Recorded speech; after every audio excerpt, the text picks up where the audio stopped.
से कह रहे थे। अब आपस में बातचीत करते जा रहे थे और अंदर को चले जा रहे थे। वो तो भगवान कन्हैया की घात लगाए बैठे थे कि ये आवे और हम गप्पदी से इनको पा जावे। भगवान समझ गए तो भगवान भी सीधे जाकर के अघासुर के उधर में चले गए, क्योंकि उनको लग रहा था कैसा ना हो कि कहीं यदि और अंदर चले जाएंगे तो कहीं हमारे ब्रजवासी डर ना जाएं। तो ब्रजवासियों की जान जोखिम है, तो चलो उनके साथ हम भी चल देते हैं उनको बचाने के लिए। तो भगवान सीधे अंदर गए और जैसे ही उसके उधर में प्रविष्ट मुखद्वार से हुए नहीं कि अघासुर ने अपना मुंह बंद कर लिया। और जैसे ही बंद किया तो जो अघासुर यानी अजगर जो होता है वो लीलने के बाद फिर ऐसे ऐसे, क्योंकि उस भोजन को हजम भी करना है, तो जैसे ही उसने बढ़िया ऐसे ऐसे करना प्रारंभ किया तो सब ब्रजवासी एक दूसरे में घले। बोले भैया यहाँ तो गुफा गजब है भाई, ये तो गुफा हल रही है। तब तक एक ब्रजवासी बोलो गुफा ना है भैया, मोय तो कछु गड़बड़ समझ में आवे। तब तक बाने बढ़िया जो श्वास रोके बैठा था उसने श्वास को छोड़ना प्रारंभ किया, और जो सांस छोड़ी नहीं तो और सुगंध बदबू आई, और जो बदबू आई तो अब और घबराई। ब्रजवासी बोले भैया अब गारंटी खत्म, अब तो मोय पक्को भरोसा है कि ये कोई राक्षस ही बैठो है हम सबको नाश्ता करवे की लाने। देख लेना मैंने बार बार रोकी, कोई मेरी बात ना मानो। सब लोग खास रखा बात है भैया।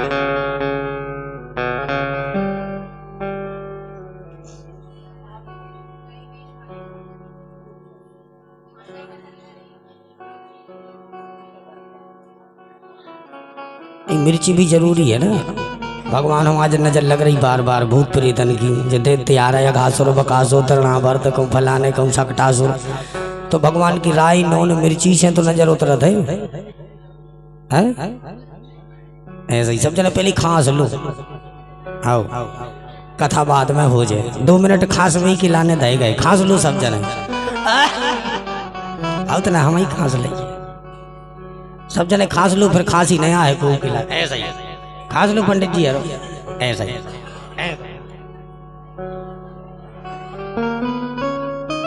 आप उन्हें खांस लो।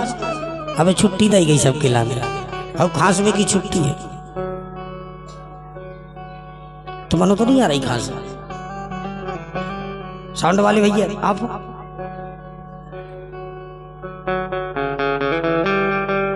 बोले वृंदावन बिहारी लाल की।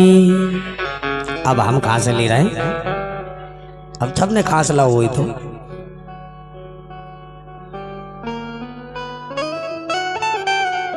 अब फंदाइए लग गो खांसी को, सबको पानी पिलाओ।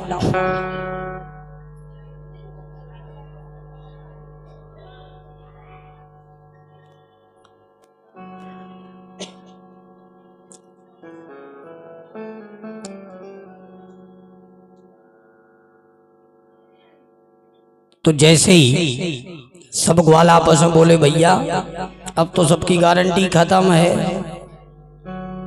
ये तो भैया कोई देखते बैठो है, आज तो कर गो ये सबको नाश्ता। दौड़े भागे बाहर की तरफ आए, और जो बाहर आए तो कन्हैया पर नजर पड़ गई। जो कन्हैया को देखा तो देखते ही जान में जान आ गई, दौड़े भागे आए कन्हैया को लिपट गए, रोने लगे, बोले कन्हैया आज तो गड़बड़ है, हम सबको बचा ले, देख ले भैया मैं तो गुफा समझ के या मैं आओ। कन्हैया बोले अब तुम लोगों के ये गुफा ही मिली थी, क्या छुपे की ताई कहीं और छुप जाते। अब जब आए हो तो भैया देख लो तुम सबके साथ में मैं भी तो आओ। पर कन्हैया ये है का? कन्हैया बोले कोई और नहीं, अघासुरी बैठो है, ये सबको नाश्ता करवे के लाने। अच्छा अब तो और घबरा गए ब्रजवासी। कोई तो कहे कन्हैया मैं तो अकेले ही, मैं अपने बाबा और मैया के पास में अकेलो ही हूँ, यदि कन्हैया मैं चलूँगा तो मेरे बाबा अकेले हो जाएंगे, जैसे कन्हैया मेरी रक्षा कर। कन्हैया बोले चिंता ना करो, पहले ही सोचना चाहिए ना। अब अंदर आए गए, अब घबराए रहे, मैं अकेला, कब में 4-5 है का, मैं भी तो अकेला ही हूँ।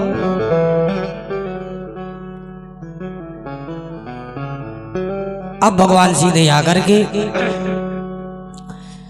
उसके नाक के दोनों छिद्रों को भगवान ने अपनी ऐसे हथेलियां लगाई तो सांस का आना जाना बंद हो गया, दोनों ही छिद्रों को अवरुद्ध कर दिया। अब वो फटफटाने लगा। भाई जब श्वास का आना ही जाना बंद हो गया, अब अघासुर फटफटाया और जैसे ही फटफटाया तो उसने और ऐसे ऐसे जोर जोर से करना प्रारंभ किया। भगवान को लगने लगा कि जब वो ऐसे ऐसे कर रहा था तो ब्रजवासी भी एक दूसरे में घल रही थी। भगवान को लगने लगा कि ये तो एक दूसरे में घल घल के ही मर जाएंगे। तो भगवान ने तुरंत अपने शरीर को इतना गर्म बनाया कि अंत में अघासुर को लगने लगा तो कि मैंने जल्दी जल्दी में कहीं आग का गोला तो नहीं कटक लिया। इतना भगवान ने अपने शरीर को गर्म किया। और जब ब्रजवासियों की हालत देखी तो भगवान से देखी न गई, तो भगवान ने तुरंत ही उसके उदर को ऐसे पकड़ के जो ऊपर से फाड़ दिया तो समस्त ब्रजवासियों को बाहर निकाल करके मुक्त और अघासुर को परम धाम का अधोगामी बना दिया। बोले भक्तवत्सल भगवान की। इस प्रकार से भगवान ने अघासुर का वध किया। ऐसे ही भगवान अब वो अघासुर से बचकर के समस्त ब्रजवासियों बोले कन्हैया आज तो बच गए तेरी कृपा से, नहीं तो अघासुर को हमंत को तो नाश्ता कर गो हो, तो बड़ी कृपा करे। पर कन्हैया अब तो बड़ी जोर से भूख लग रही है। बोले चलो। तो सबके सब ब्रजवासी बछड़ों को चरावे की ताई अपने घर से जब जावे तो अपनी अपनी सामर्थ्य के अनुसार पुटरिया में बांध के कछु नाश्ता ले जाए। कोई पूड़ी, कोई रोटी, कोई पराठा, कोई कचौड़ी इत्यादि ले जाए। अब सबके सब बोले भैया जो अपने घर से जो कुछ लाओ हो सो बढ़िया खोलो पुटरिया पाओ। सबके सब पुटरिया बांध के खोल करके और सीधे अपना अपना नाश्ता कर भी लगे। तब तक ब्रह्मा जी को लगने लगा कि ये भगवान नहीं हो सकता है। ऐसा भगवान कैसे हो सकता है? ये ग्वाल बालों के साथ झूठा मीठा खाता फिरता है, ऐसे भगवान थोड़ी होता है। तो ब्रह्मा जी को जब भ्रम हुआ तो ब्रह्मा जी नीचे आए। आकर के जब देखा तो भगवान समस्त ब्रजवासियों के साथ नाश्ता कर रहे थे। तब तक ब्रह्मा जी ने समस्त बछड़ों को लिया और लेकर के ब्रह्मलोक। ब्रजवासी बोले कन्हैया जब तक हम नाश्ता करें तब तक तू बछड़ों को देखिया। ऐसा नहीं कि बछड़े लंबी दूर निकल जाए तो घर में जाके भाई मैया इतनी बड़ी लाठी लेकर के वो पिटाई करे कि समझ में आ जाए। तो सब ब्रजवासियों ने कन्हैया को बछड़ों को देखने के लिए बैठाया और जो कन्हैया बछड़ों को देखने गए तब तक ब्रह्मा जी आए तो ग्वालों को भी लिया और सीधे ग्वालों को लेकर के ब्रह्मलोक। भगवान ने वहां देखा तो बछड़े नहीं, यहां देखा तो ग्वाल ही नहीं। पलक झपकते ही भगवान समझ गए। तो भगवान ने ही अपने ही रूप से उसी प्रकार के बछड़े और उसी प्रकार के ग्वाल भगवान स्वयं बन गए और 1 वर्ष तक ये लीला प्रभु ब्रज में करते रहे। 1 वर्ष के बाद ब्रह्मा जी को लगने लगा कि कहीं ब्रज में ज्यादा तो नहीं है भैया, है? इनके माता पिता कोई नहीं आए भैया इनकी खोज करते हुए। ऐसे होती ना कि जो घर में खाते पीते पड़े रहे तो घर वालों को भी बोझ लगने लगता है, ये कब चले जाएं। और जब घर से बाहर चले ही जाए तो महाराज फिर उन्हें कोई ढूंढत भी नहीं है, चले ही जाओ, क्योंकि घर ही कहाँ करते 2-4 रोटी खाई पड़े ही तो रहते, इसे ठीक है या चले जाए। इसी प्रकार ब्रह्मा जी सोचने लगे क्या हो सकता है, ऐसा तो नहीं भाई ये ब्रज में कचौड़ी की ज्यादा मात्रा हो गई हो। ब्रह्मा जी ने जब आकर के देखा तो देखते कि उसी प्रकार के बछड़े उसी प्रकार के ग्वाले। अब ब्रह्मा जी चकराए कि हे भगवान ऐसा तो नहीं कि हमसे पहले ये टबक आए हो। तब तक भगवान ने ब्रह्मा जी का वेश धारण किया, वो ब्रह्मलोक पहुंचे और जो अंदर जाने लगे तो द्वारपालों से कहा सुनो भैया आजकल हमारा भेष बनाए बहुत बहिरूपिया घूम रहे हैं, यदि कोई अंदर आए तो आने मत देना। अब ये नकली ब्रह्मा असली बन गए, अंदर पहुंच गए। ब्रह्मा जी ने जब यहाँ देखा वैसे ही ग्वाल वैसे ही बछड़े तो दौड़ के सीधे ब्रह्मलोक। और जैसे ही ब्रह्मलोक पहुंचे और ये अंदर घुसने लगे तो तुरंत द्वारपाल बोले चल हट बाबा, हमारे मालिक अंदर गए नहीं कि पीछे से बहरूपिये आ गए।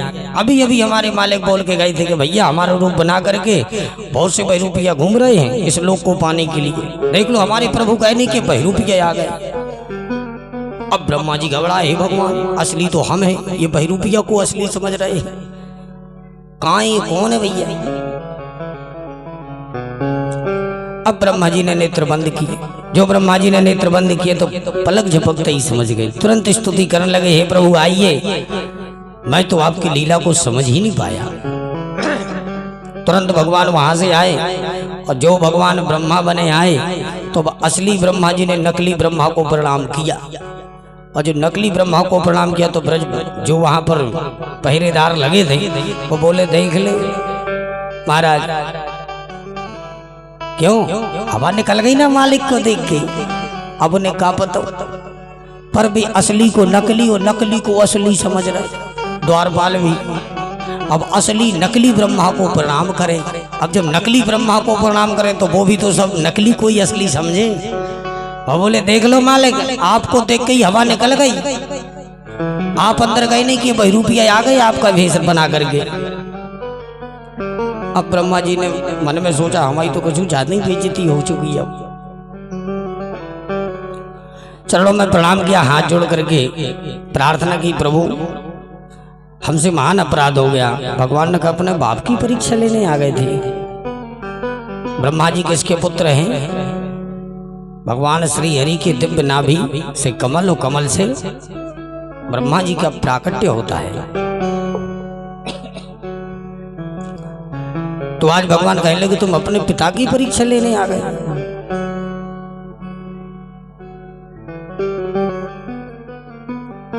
भगवान ने ब्रह्मा जी की, जब ब्रह्मा जी ने बड़ी सुंदर स्तुति गाई कि प्रभु मैं आपको समझ नहीं पाया। अंत में हाथ जोड़ करके यही कहता है ब्रह्मा कि प्रभु कर जोड़े ब्रह्मा खड़े, सुनहु नंद के लाल, देहु ब्रह्म पद और को हमहु करो ब्रज ग्वाल। प्रभु इन ग्वाल वालों के सामने तो मुझे ये पद भी छोटा सा नजर आता है, इसलिए प्रभु ये पद किसी और को दे दीजिए, हमें आवश्यकता नहीं है। बस हमें तो अपने एक मंडली में ग्वाल बना करके भर्ती कर लो। देहु ब्रह्म पद और को हमहु करो ब्रज ग्वाल। प्रभु हमें तो एक ग्वाला बना करके भर्ती कर लो, बस उसी में आनंद है। इस प्रकार से सुंदर श्री ब्रह्मा जी ने प्रभु की स्तुति गाई। भगवान ने माफ किया और वहां से समस्त बछड़े और ग्वालों को लेकर के मुक्त करके जब आए, और जैसे ही वो सब ग्वाल अपने घर को आए तो आके ही बोले, मैया आ तो गजब है गयो। कहा हुआ? बोलो, आज तो लाला ने ऐसी कृपा करी है, यदि तेरो लाला कृपा ना करतो तो आघास और तो हम सबको नाश्ता कर गो हो। तो जो ये बात सब ग्वालों ने कही तो भगवान मन में मुस्कुराए और सोच ले कि देखो तो 1 वर्ष पुरानी घटना को ये आज की समझ रहे हैं। ग्वाल वालों को पता ही नहीं कि हम 1 वर्ष कहाँ रहे हैं।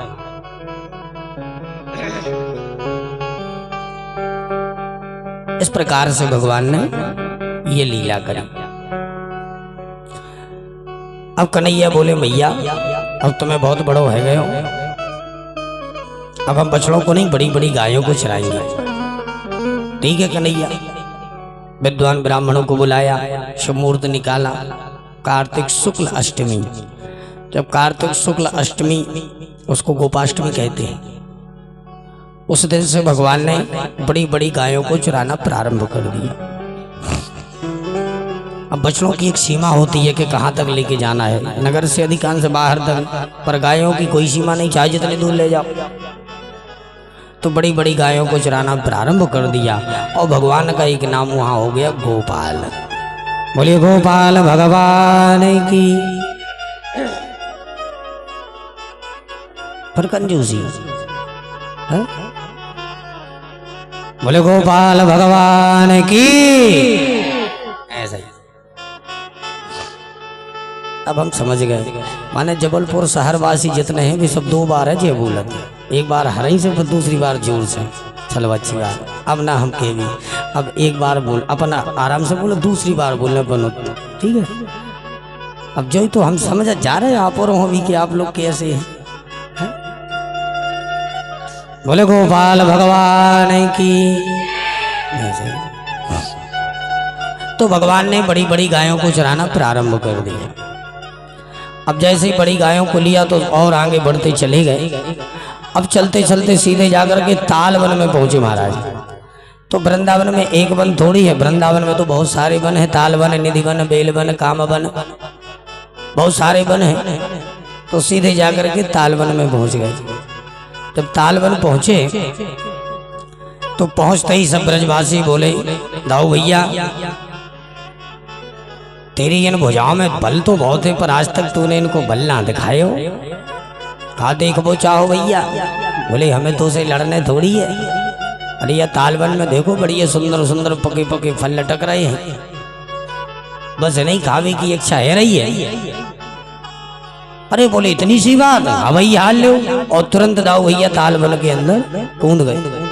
जैसे ही कूदे ताल के वृक्ष को पकड़ा और जो जोर से हिलाना प्रारंभ किया तो पके पके फल नीचे गिरे। और जो टप टप के नीचे आवाज आई नहीं तो उसमें रहने वाला धेनु का सुर विशाल एक घोड़े का रूप बनाए हिन हिनाता हुआ वहां से आया और आते ही सीधे दाऊ भैया पर वार कर दिया। दोनों में द्वंद्व युद्ध होने लगा।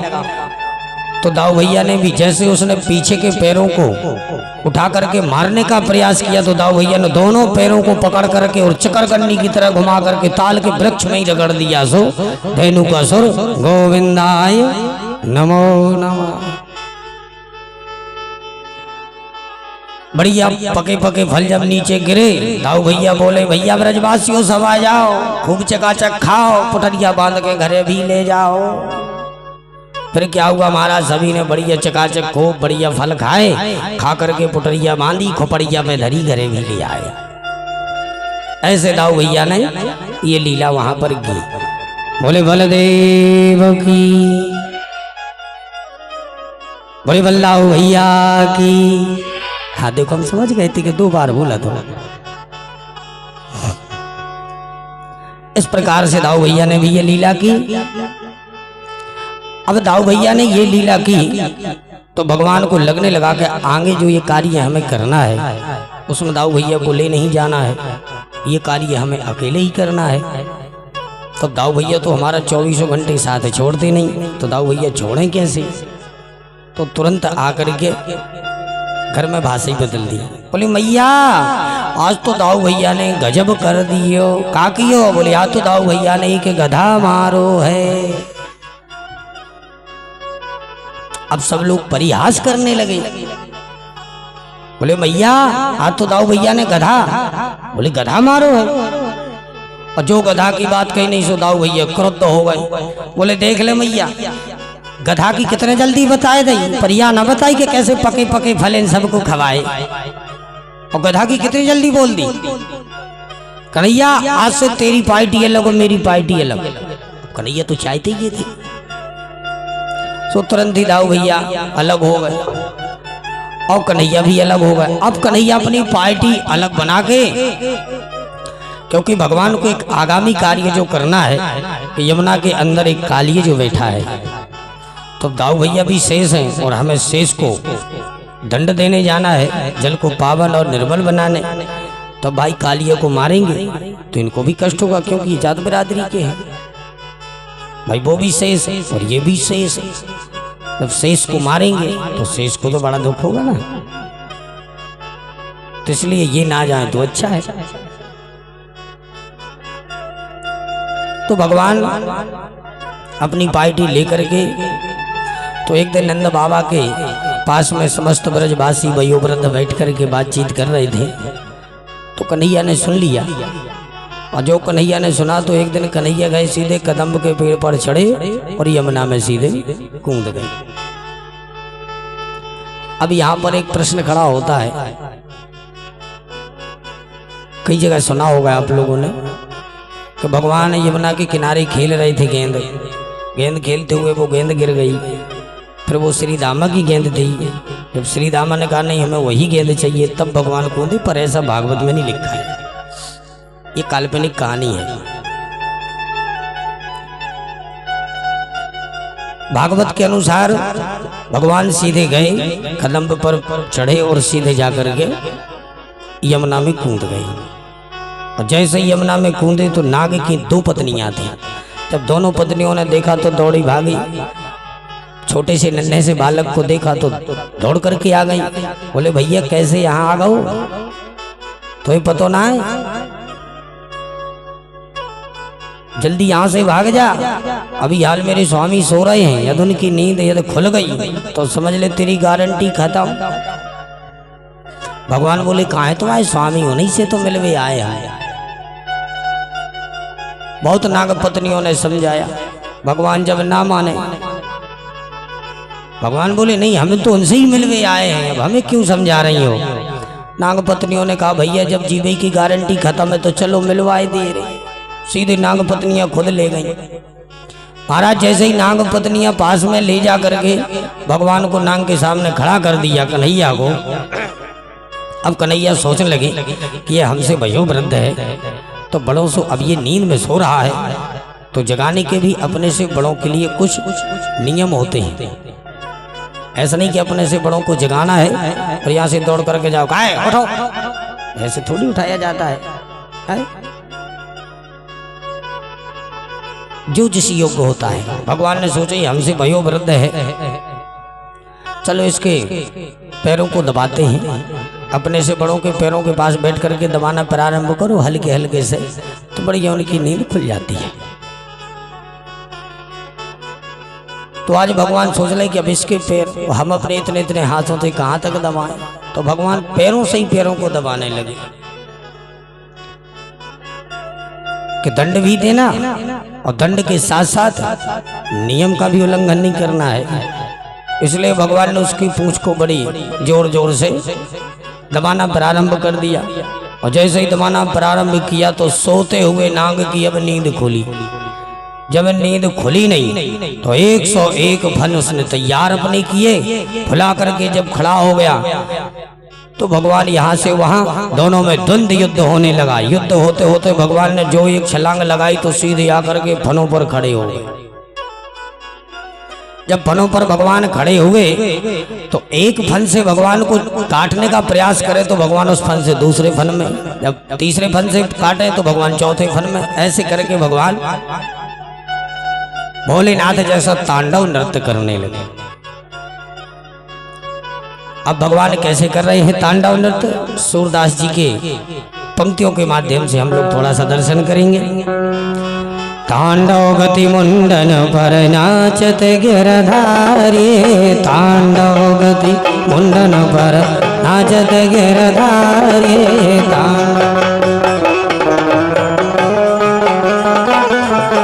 तांडव गति मुंडन पर नाचत गिरधारी, तांडव गति मुंडन पर नाचत गिरधारी।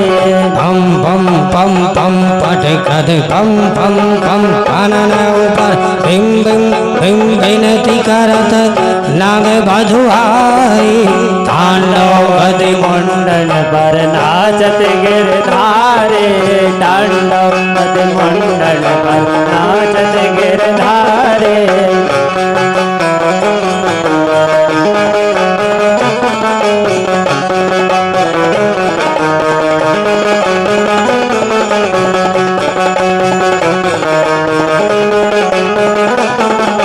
सस के सनकाद के नंदन नारद मुनि, सस के संगाद के मुन्नाद नायक, सस के सनकाद के नंदन नारद मुनि, सस के संगाद के मुन्नाद नायक। भम भम भम महादेव भम भम भम बलिहारी, भम भम भम महादेव भम भम भम भम भम महादेव भम भम भम बलिहारी। तांडव गति मुंडन नाचत गिरधारी, तांडव गति मुंडन पर नाचत गिरधारी, तांडव गति मुंडन पर नाचत गिरधारी, तांडव गति मुंडन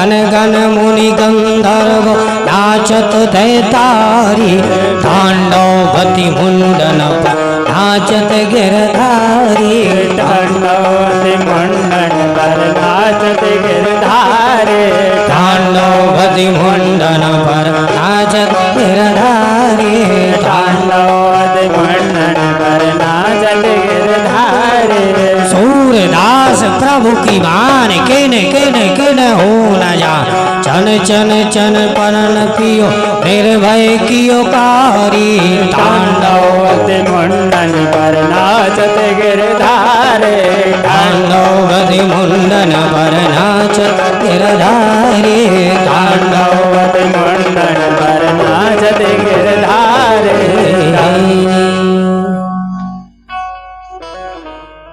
इस प्रकार से भगवान भोलेनाथ जैसा तांडव नृत्य कर रहे हैं। तांडव गति मुंडन पर नाचत बनवारी सूरदास प्रभु की मान किन किन किन हो न जाना। आज प्रभु तांडव नृत्य कर रहे हैं। 101 फन से कालिए भगवान को काटने की जब चेष्टा करता है तो भगवान इस फन से इस फन पर, इस फन से इस फन पर। भगवान ने जब कालिए को नाच नाच करके रक्त से जब पूरा नहला दिया तब हाथ जोड़ करके चरणों में गिर गया। बोले प्रभु मैंने आपको पहचान दिया। कैसे आना हुआ प्रभु?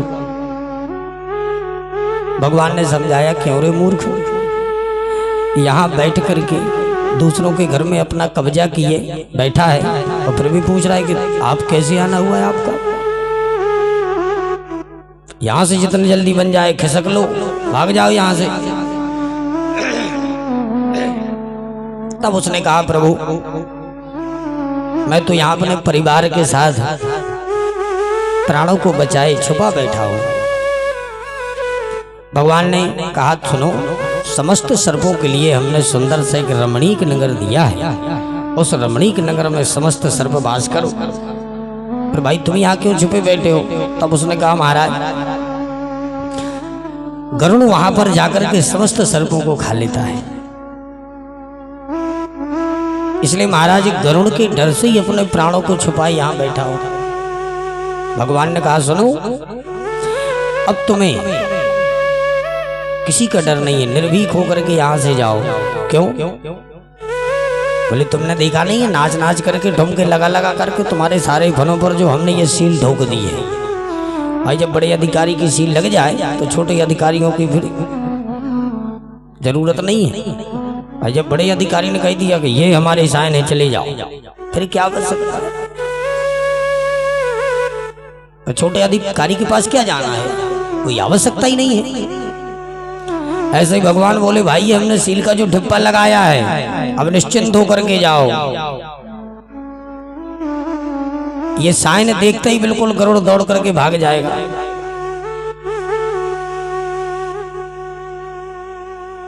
तब उसने अंत में कहा प्रभु एक निवेदन करना है। क्या? भगवान के 3 ऐसे भक्त हुए कि भगवान से लोगों ने बहुत बहस की है, बहुत। पहला भक्त कौन है? बाली। बाली की कथा रामायण में प्रसिद्ध है। कवन नाथ कारण मोहि मारा, तो भगवान से बाली ने बहुत बहस की। और एक है बलि, बलि ने भी भगवान से बहुत बहस की। और तीसरा ये काली। तो बाली, बलि और काली 3 भगवान के भक्त ऐसे हुए हैं कि बहुत भगवान से बहस की। बलि की सुन ही चुके हैं, बाली की रामायण में कथा प्रसिद्ध है, और काली की सुन लीजिए। काली कहता है प्रभु के चरणों में प्रणाम करते हुए कहता है प्रभु इस संसार को किसने बनाया? भगवान बोले हमने। बोले तो प्रभु ये संसार को जब आपने बनाया तो संसार में सर्पों को किसने बनाया? भगवान बोले हमने। बोले जब सर्पों को भी आपने बनाया तो सर्पों के मुख में विष किसने दिया? भगवान बोले हमने। बोले बस प्रभु हो गई, बस आगे कुछ नहीं है। जो आपने दिया हम तो आपको वही देंगे, आप जो हमें दोगे हम तो वही आपको दे रहे हैं। प्रभु आपने ये विष दे करके इतना बड़ा अपराध हमारे साथ कर दिया है कि किसी भी व्यक्ति के लिए यदि हमारे ऊपर किसी व्यक्ति की नजर पड़ जाए तो पूरे शरीर को नहीं मारते, मुंह को चलते हैं। सर्प का देखो जब हम लोग मारते तो मुंह को चलते हैं। बोले प्रभु हमारी ये विडंबना है, यदि इस विष की जगह आपने अमृत दे दिया होता तो लोग हमारी पूजा करते हैं, तो फिर और पूजा ना करते। और पूजा तो करते ही हैं लेकिन मुंह भी को चलते हैं। ये स्थिति है महाराज हमारी। इसलिए प्रभु जब आपने विष दिया है तो हम तो आपको विष ही देंगे। धन मन धन सुख संपत्ति सब कुछ है तेरा स्वामी, सब कुछ है तेरा, तेरा तुझको अर्पण, तेरा तुझको अर्पण क्या लगे मेरा। ओम जय जगदीश हरे। हे प्रभु तन मन धन सुख संपत्ति ये सब आपका ही तो दिया हुआ है। यदि आप विष की जगह अमृत भर देती तो अमृत हम आपको दे, आपने विष दिया तो विष ही ले लो। आज भगवान के ऊपर इसने इतने फुहारे विष की लगाई कि भगवान गोरे से सांवले ही हो गए। वैसे ही तो सांवले थे और सांवले हो गए, तभी से भगवान का एक नाम हो गया श्याम सुंदर। बोले श्याम सुंदर भगवान की। यहाँ पूरे ब्रज में हाहाकार मच गए भैया, कन्हैया तो सीधे यमुना में कूद गए। और यमुना में कन्हैया कूदी थी तो आजकल माताएं भी बड़ी जबरदस्ती कुंधाती हैं। जब कार्तिक व्रत रहती हैं तो अपनी बढ़िया पुटरिया लाई और सीधे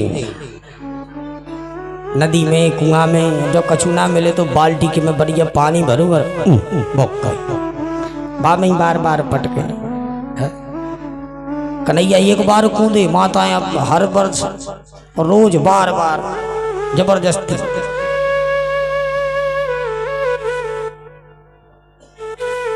माताओं का ये भाव होता है, भक्ति भी बड़े भाव से करती हैं, पर भक्ति के साथ साथ भाव पर क्रिया कुछ थोड़ी सी बिगड़ जाती है। पर भक्ति तो माताओं में अटूट होती है, बस क्रिया थोड़ी गड़बड़ हो जाती है। और क्रिया के द्वारा ही भाई हम क्रिया ऐसी कर देते कि गलती भी हो जाती ना क्रिया। अब बताओ किसी के सिर पकड़ के या फिर पानी में डुबाओ ले, अब बताओ इसकी क्या स्थिति बनेगी, सोच के देखो। भाई किसी का सिर पकड़ के और पानी में बार बार चलो डूबो चलो ले, अब बताओ वो तो जाई सोचे कि हे भगवान आज भर बच जाए, कल से तो हमें इनकी शक्ल ही ना देख भी ना दिखे भी। पर भगवान काहे किया है। अच्छा कार्तिक व्रत कितनी रहती हैं? रहती हो को नहाती हो कार्तिक? ऐसा ही होता कि नहीं है? करती हो ऐसा? अब नहीं करना है। हाँ नहीं तो भगवान अगर जोंदना पकड़ के ऐसे ऐसे करते हैं समझ लो। हाँ। इसलिए अब नहीं ये क्रिया करना है। सारे ब्रज में हाहाकार मच गया भैया, कन्हैया तो यमुना में कूद गए। कहा ब्रजवासी और सब वहां इकट्ठे हुए, मैया भी आ गई, बाबा भी आ गए, ब्रजवासी सब ग्वाल बाल भी आ गए, सबके सब इकट्ठे हो गए। भगवान ने कालिया को मुक्त किया और कहा यहाँ से सीधे जाकर के अपने परिवार सहित सीधे रमणीक नगर को जाओ। आज प्रभु के चरणों में प्रणाम करके और सीधे रमणीक नगर के लिए जब वो प्रस्थान किए तो कहा प्रभु चलो पहले हम आपको इस जल से बाहर मुक्त करें, इसके पश्चात हम अपने रमणीक नगर को प्रस्थान कर जाएंगे। जैसे ही भगवान यमुना के बाहर आए तो सबसे पहले दाऊ भैया ने आलिंगन किया, क्योंकि दाऊ भैया को लगने लगा कि ये सर्प को आज न जाने सर्प ने कितना इसके ऊपर जहर उगला है, तो आज बसैले कन्हैया है तो सर्प का जहर सर्प ही उतारता है। तो सबसे पहले दाऊ भैया ने हृदय से लगा करके सारे जहर को आलिंगन किया, माता पिता को प्रणाम किया, समस्त ब्रजवासियों से भेंट किए। तो भेंट करते करते रात्रि हो जाती है। जैसे ही रात्रि हुई तो सब के सब वहीं पर यमुना के किनारे ही रात्रि विश्राम किए। जैसे ही रात्रि विश्राम कर रहे तो रात्रि के 12 बजे अचानक एक दैत्य आया और दैत्य ने आकर के आग लगा दी। जैसे ही आग लगाई भगवान की नींद खुली और जो देखा ये तो आग लगा दी भाई किसी ने, तो तुरंत भगवान समस्त अग्नि का पान कर जाते हैं। परीक्षित चौके बोले महाराज प्रभु ये मुझे समझ में नहीं आई, भगवान अग्नि को खा गए। तब सुखदेव जी कहते हैं राजन भगवान के क्या है मुख से ही अग्नि का प्राकट्य होता है। मुखादग्नि रजायता वेद मंत्र है नहीं, तो वेद मंत्र कहते हैं मुखादग्नि रजायता, मुख से अग्नि का प्राकट्य होता है। इसलिए भगवान के मुख से ब्राह्मण और अग्नि इन दोनों का प्राकट्य हुआ है। तो भगवान के जब मुख से प्राकट्य हुए तो उसको गुटकने में कौन सी आवश्यकता भाई, इसमें परेशानी थोड़ी है, चाहे जब गुटक जाओ। इस प्रकार से भगवान ने यमुना जल जो सर्प के विष से दूषित था, और ऐसा दूषित नहीं था, पशु पक्षी भी ऊपर उड़ने वाले उसकी विषाग्नि से झटपटा करके नीचे गिर करके प्राणांत हो जाते थे। इतना विषैला जल था महाराज। तो समस्त जलचर नभचर समस्त ब्रजवासियों की कामना के लिए ही ये भगवान ने यमुना जल पावन और पवित्र किया। बोले श्याम सुंदर भगवान की। अब सुखदेव जी कहते हैं राजन भगवान ने सर्वप्रथम शरद ऋतु पर ही, जब शरद ऋतु आई तो शरद ऋतु में भगवान ने बांसुरी का वादन किया। भगवान की बांसुरी ब्रज में 2 बार बजी, एक बार बजी, आज भगवान पहली बार बांसुरी बजा रहे हैं। तो भगवान बांसुरी बजा रहे हैं तो त्रिलोक में सबको सुनाई पड़ी, सुनाई सबको पड़ी। सर्वभूत मनोहरम, सबको सुनाई पड़ी और सुनते ही सब मन मुग्ध हो जाते हैं। ऐसी भगवान बांसुरी बजाई। तो मैंने शायद एक दिन निवेदन भी किया था।